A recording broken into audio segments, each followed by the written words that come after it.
The first thing people remember is the sound, the shrieking sirens, the sudden thud of missiles tearing through a quiet morning sky.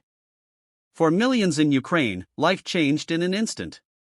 Children woke up not to their mother's gentle call for breakfast, but to the rumble of tanks rolling across borders. The world watched, stunned, as a sovereign nation was thrown into a war it never asked for. But behind the chaos, behind the endless footage of smoke-filled streets, lay a story not just of survival, but of the moral test faced by the rest of the world. Should Ukraine be defended, and at what cost? When Anthony Scaramucci sat across from Elliot Ackerman and Admiral George Stavridis, the air carried the weight of history. This wasn't a theoretical debate, it was a question that could determine the balance of democracy itself. Scaramucci, sharp and probing, leaned forward. Why should Americans, why should the world risk so much for Ukraine? The question was raw, piercing, and one millions had silently asked. Elliot Ackerman, a decorated Marine who had seen the brutality of war up close, paused before answering. His voice carried both steel and sorrow.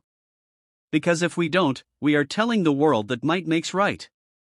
That borders, sovereignty, and human dignity mean nothing.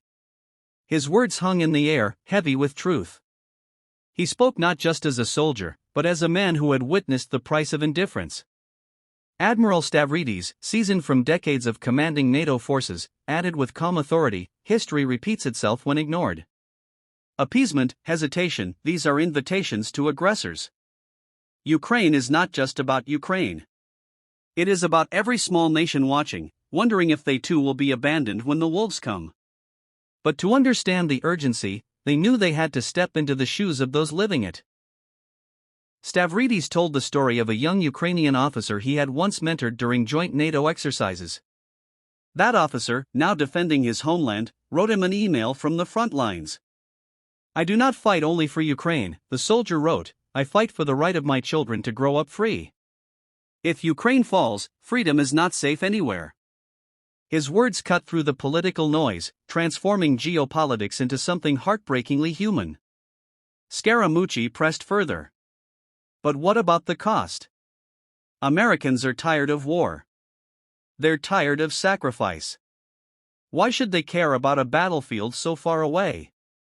Ackerman leaned back, his eyes distant, remembering the families he'd seen in Fallujah and Kabul, families who had carried the burden of foreign decisions. The cost of defending Ukraine is real, he admitted. But the cost of not defending it is greater. It means emboldening autocrats everywhere. It means showing bullies that democracies don't stand together. It means the world our children inherit will be darker, harsher, and more dangerous. To drive the point home, Stavridis invoked a chilling reminder: if a cry